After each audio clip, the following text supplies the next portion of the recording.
Hi, everybody. Welcome to April's PKI Insight webinar. Glad you guys can make it. Here, let me see if I can. Let me get set up here. Um, I just wanted to call out something before we get started. Mark, I might need your help to move to the next slide for a second. But this is our fourth now. And we are very grateful that a lot of you have attended all of them. So I just wanted to call, you know who you are, and I will be reaching out to you after the webinar as a thank you, and I have something special for you. But for everyone else that might be new, I'm Nick Colbert on the business development side. Here's Mark Cooper as well. Mark, I'll let you do a quick introduction before we kind of get started. Hi, everybody. Mark Cooper, president and founder of PKI Solutions, and proud to be back here with our April Insights with Nick. And Nick, you may not know this, but looking through the attendees, we have celebrity in our midst. Ooh, I like celebrity. Who's the celebrity? Ivan, I hope you don't mind me calling you out, but joining us today, we have Ivan Ristic, which if anyone here has read Bulletproof SSL, that's Ivan's book with Feisty Duck. So Ivan, thanks for joining us today. Always a pleasure to have you around. Oh, that's awesome. All right. So let's kind of get into this a little bit. You guys can read the agenda. Really, for us, what the takeaway for you all today is something that we initiated this early on. We started in January with Microsoft's Cloud PKI. And better understanding what that offering is. Then we got into our customers and our community also being challenged with the level of auditing and testing, pen testing, to ensure that their environments were secure, their PKI environments were secure. And then we got into where we're at now, and it's really about integrity. How do you know that your environment is at a level of integrity that is accurate for your environment? And then, not only have we the term posture management, it's been around for a while, but the takeaway here, after this webinar, you're going to walk away with a better understanding of what this PKI posture management is, why is it important, and some key takeaways for you that you can implement or follow up with us after. Yeah, and Nick, I think I would probably also throw in the words resilience and security when we talk about integrity. It's all part of the same thing, right? We're talking about what are the components that are necessary there. And those definitions may vary from organization to organization or priorities. But I think that's kind of the magic trio there: integrity, resilience, security, especially in the digital certificate space. Yeah, I'm glad you brought that up because it's kind of a really good segue, getting right into it. And let's just kind of go over the landscape. And Mark, you've been in the space for quite a long time, as well as some of our consultants. Why is this? How are customers adapting to this? And how is the business more dependent on digital certificates today? Yeah, I think what we're finding is organizations, while they may not be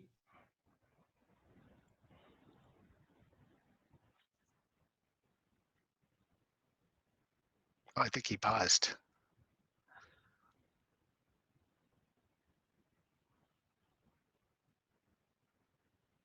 a stronger identity, stronger encryption in place, whether it's firewall systems, single sign-on, defense and depth practices, TLS inspection, cloud integration. All of these things are top level initiatives that organizations are focused on, but they're dependent on this foundational concept of digital certificates.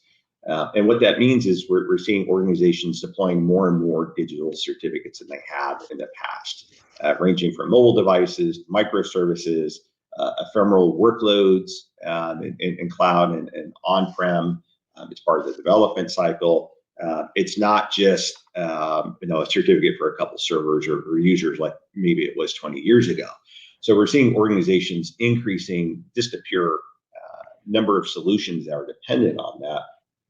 We also know in the landscape, along with that increased adoption, that there are more advanced solutions that are coming out that make assumptions about the availability of digital certificates. So solutions that are doing federation or SAML tokens or cloud integration inevitably have some type of digital certificate integration. So it's just the nature of how these solutions are going to.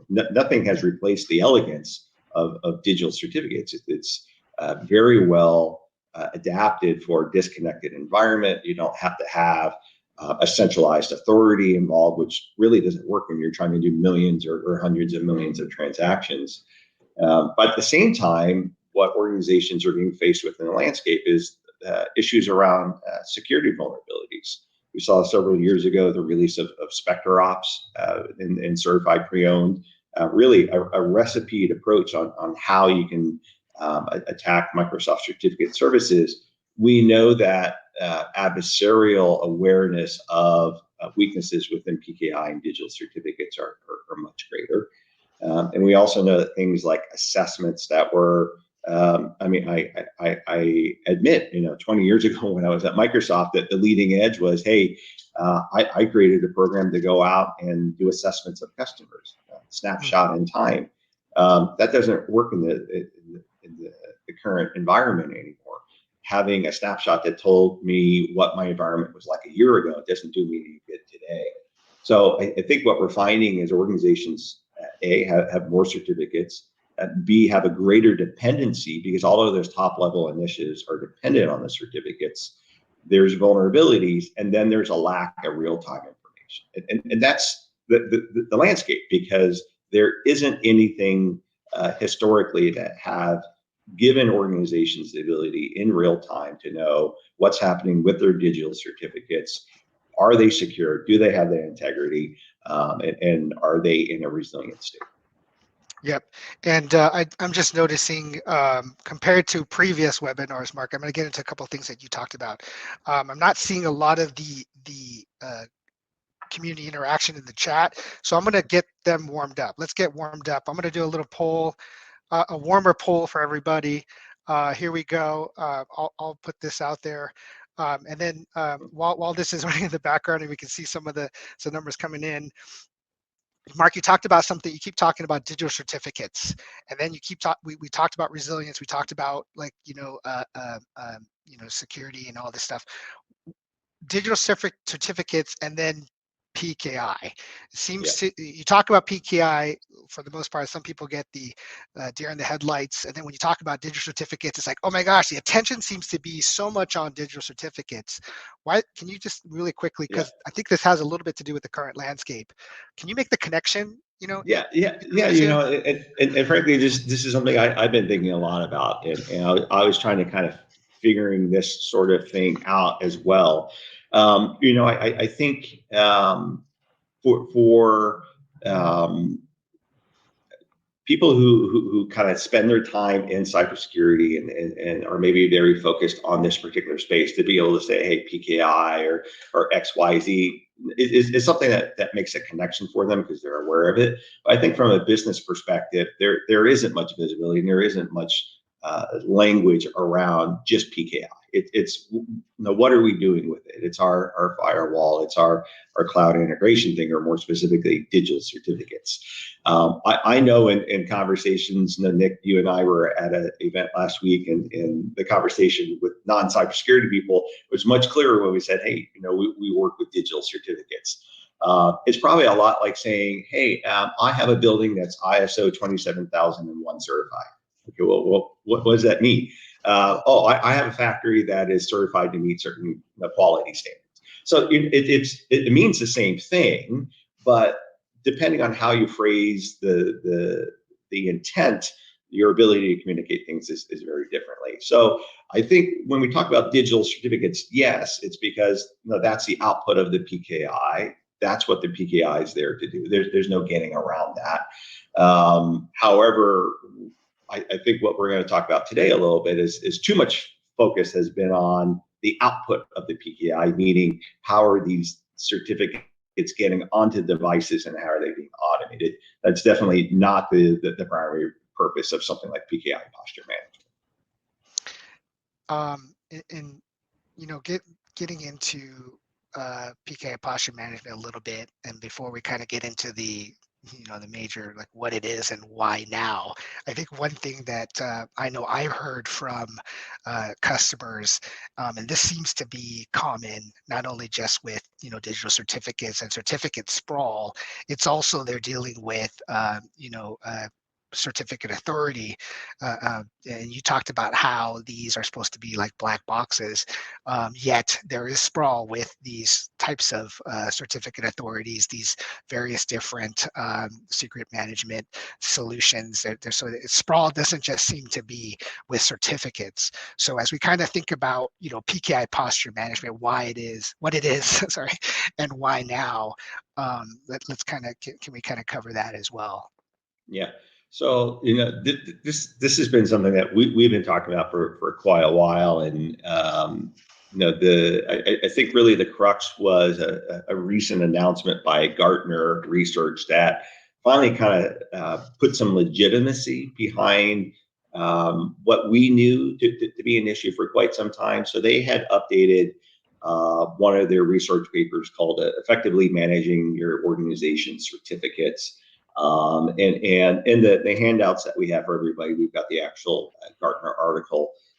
If you're not familiar with Gartner, they are highly protective of their research papers. So we apologize for not being able to actually hand those out. But if anyone in your organization has a Gartner account, they can get that for you. What was interesting in this is the first time in their paper talking about digital certificates in the 20 years that they recognize that there's more to the digital certificate space than just simply the output. A lot of their work has been focused around how do you automate certificates, how do you get them onto devices, how do you do enrollment, and what are the solutions that are out there, essentially certificate lifecycle management. An interesting thing is they called this category PKI posture management, and Nick, after you and I talked about this, you pointed out that I had written a blog article, 2 years ago, shortly after we launched PKI Spotlight, that I titled, "Getting Your Hands Around PKI Posture Management with Spotlight." So it's just kind of interesting that term wound up being used. But Gartner came out and essentially said that, in their opinion, if you're in the space of doing anything in cybersecurity, you're going to be dependent on digital certificates, and that you need to have a program in place that is encompassing security intelligence, resilience, best practices, and security posture. And that's a literal quote out of the paper itself. When we looked at what are we doing from a PKI Spotlight perspective, it was no surprise to then see that we were listed as the only and the founding pioneers in this space. What they are essentially establishing is the fact that the output of the PKI digital certificates and CLM is one part of the problem space, but from a PKI posture management, this is all about real-time information to make sure that those certificates have any value at all. I know in one of our training courses, when I first wrote it, going on 10 years ago, one of the first slides I start off with is something akin to a poorly managed and implemented PKI can provide less value than no certificates at all. So I think what we're seeing is this validation that if you're going to be using digital certificates, which we know most organizations that it really is the best solution to be focused on, you have to be thinking about your PKI posture management and not just focused on the output of the PKI. And I'm not saying the endpoint certificate issue isn't a priority. Google has kind of forced everybody to go into this 90-day certificate validity period. There's a lot of changes and issues there.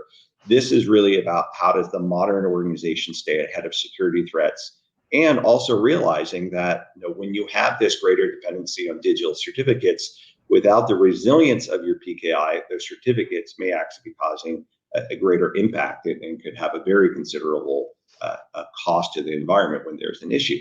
So the intent is, how do you operationalize your PKI? You can't do that just with staffing. You can't just do that by throwing people at it. You have to have tools, and you have to have real-time information. I think the biggest takeaway, and I'm glad you're providing the link, or at least the document. I put the title of the documentation in there, and if you want to check it out, just let us know. You can email us. But a couple of things that kind of stood out to me. We'll kind of touch on this later. And we'll also send you the link, because Mark is right. I said you did post that some time ago. It's not just lip service. This is what we're seeing from customers. What the infrastructure demands when it comes to uptake, upkeep, and maintenance and so forth. But it kind of turns on its head the term certificate lifecycle management, and I see this document in Gartner saying, hey, we're challenging the industry to level up. Let's rethink about it. And I think a colleague of mine, Brad, really calls out something really critical in that. How do you know if it's secure if you don't know if it's working properly? And when you said black box, it reminds me, certificates and the infrastructure that supports them. These things work invisible behind the scenes by design, right? So I think that's an interesting topic if we can kind of touch on these as we go, kind of move forward. Yeah. But and I like that approach, Nick. Kind of calling it the level up. How do you take a practice that maybe hasn't changed for 20 or 30 years around digital certificates and realize that the modern organization has greater dependency and expectations out of these technologies. There's not much else where there's a black box where people just go, well, I hope it doesn't break today. That's a really difficult thing to be thinking about, running the organizations the size that we work with, and having this big unknown component that could break at any time. Yep, and leveling up also. I like that, because it talks about our community, and this isn't about like one product. This is all about, or one service. That we know that IT folks, whether you're dealing with IT, SIP, OT, all these other scenarios. What you're dealing with, the challenges there, and then how there's Gartner research, but then there's also, Mark, right? There's also research, done. I think about our friends over at Spectre Ops in identifying, some of these risks, vulnerabilities, threats now that impact certificate environments, and then even industry best practices, right? So this is kind of a lead in to how does PKI posture management address this? What's so different about it? Yeah, and I commend the Spectre Ops team, not just for bringing attention to this space that we've been talking about for a long time, but also kind of trying to jump on providing some of this intelligence. They've now incorporated into their Bloodhound product some of the Spectre Ops certified pre-owned detection issues. The challenge, obviously, is it's a very manually run. It's an assessment tool. Someone still needs to run it. Somebody still needs to do those things, and they're just focused on those certified pre-owned issues that they found. So they're not looking for petite podums. They're not looking for some of the other security areas, but it's at least a improvement in the right direction. So we certainly support others trying to solve some of these problems. So when we talk a little bit about what is posture management doing that others aren't, this is really kind of focusing at what has the organizations that we've been working with, what have they been able to do historically? Like, why do they need posture management? Why should anyone care about this? We've been talking really since the genesis of PKI Spotlight that digital certificates are just the output of a PKI. They are not the PKI itself. It's an artifact from having a public key infrastructure itself. But it's the thing that most people interact with. It's what a server administrator puts on their server. It's what a PKI admin gives to somebody on the help desk when somebody needs something. It's hard not to intertwine the two. And it's certainly understandable that organizations haven't had better tools and capabilities there. But when we talk about PKI posture management, what we're really talking about is focusing on the things that have been overlooked. There's a reason why, even when you have a CLM solution, whether it's the most expensive Venafi solution or something else, that your PKI is still going to have issues of expiring CRLs. It's still going to have security vulnerabilities. It's still going to have resilience issues. It wouldn't surprise me to hear that most organizations that have a CLM solution still have outages. They still have lifecycle issues with their PKI components. They still have failures. They still have misconfigurations. They still have best practice issues because those solutions just aren't designed to do that.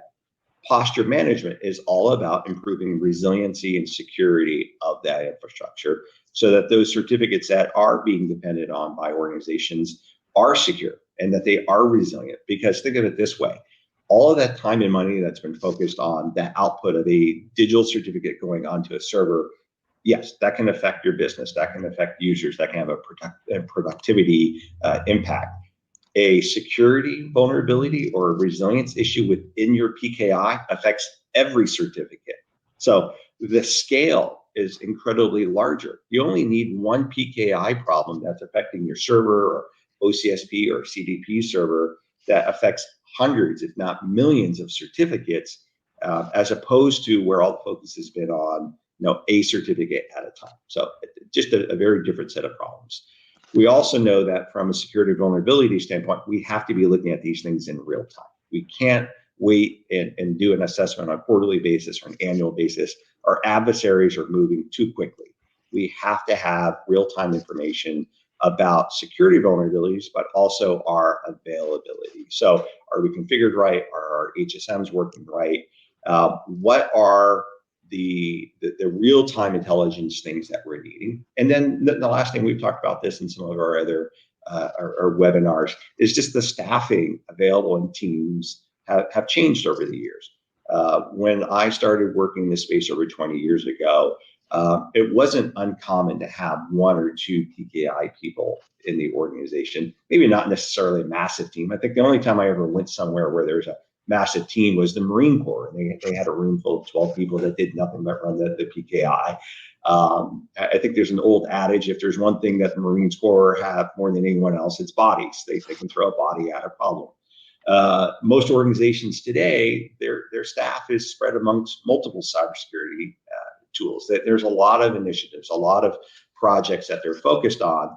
They don't have the luxury of focusing on just one thing, which means they need tooling and automation to augment that. How do you take the available staffing and availability and augment them so that they're providing higher level of value? And the only way you can do that is through automation.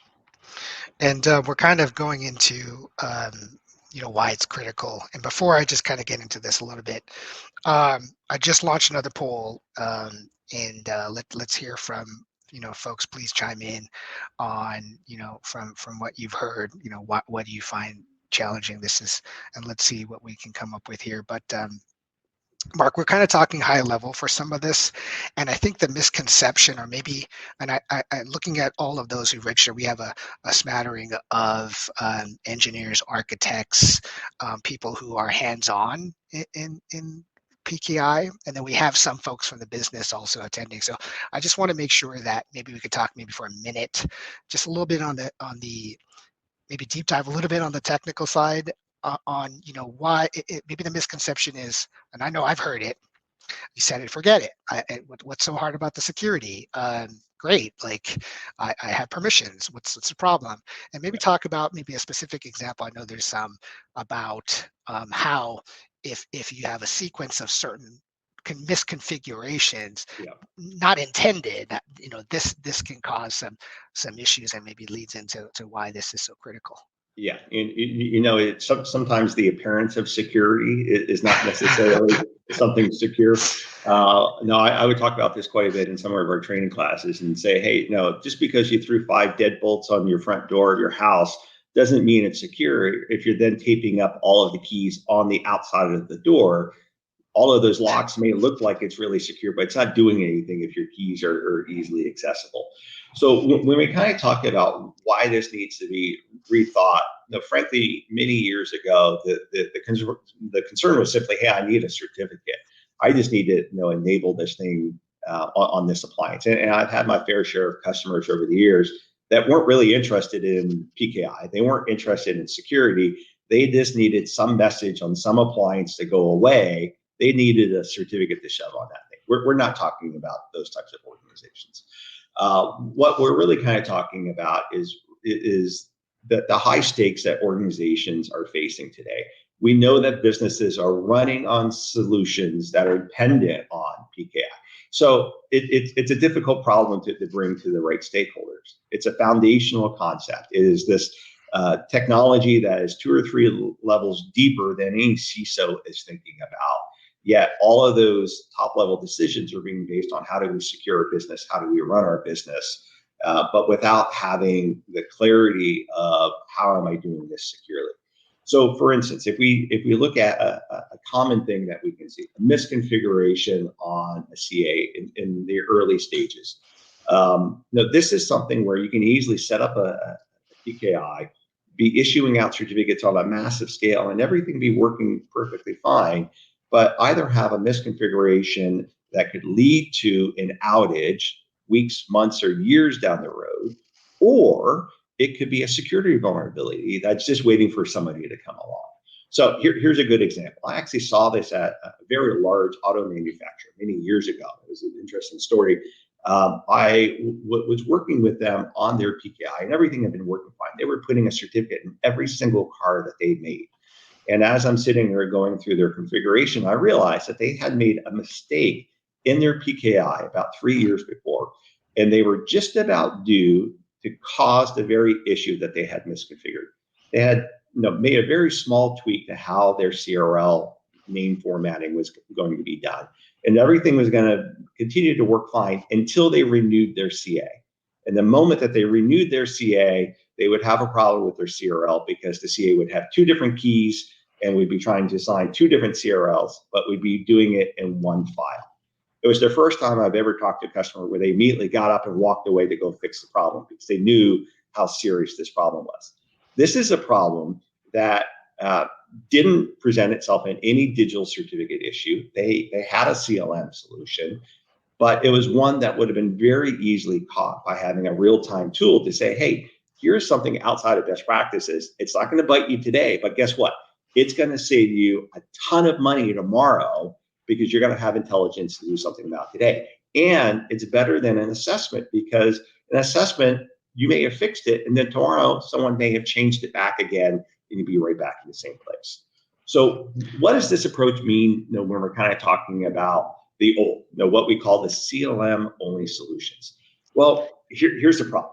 These CLM solutions haven't changed what they've done for the last 20 years. When I got into this space, Microsoft even recognized in the early days that there was a need for the certificate lifecycle management side. And this was around some of the early smart card stuff that Microsoft wanted to do. The concept of, hey, how do we make it easier for users to get certificates? How do we get them on the devices? That really hasn't changed in 20 years. This is not a new problem. They're not innovating anything anymore. Maybe they've got some cooler graphics or a little whizzy-do or something. They've added a few things like Acme Protocol and a few other things, but they still have the same problem. They're focused on the output of the PKI. They're not solving these problems. And in fact, most of the customers that we work with today with PKI Spotlight focused on posture management still have a CLM need. These are not a one or the other. It is a holistic view. This is simply addressing the areas that haven't been addressed by CLM. We know that these tools are really focused just on the endpoints. And we know that the teams, as they are focused on multiple areas, can't spend all the time managing, endpoint certificates. So we know CLM solutions out of date. They're not providing a full vision.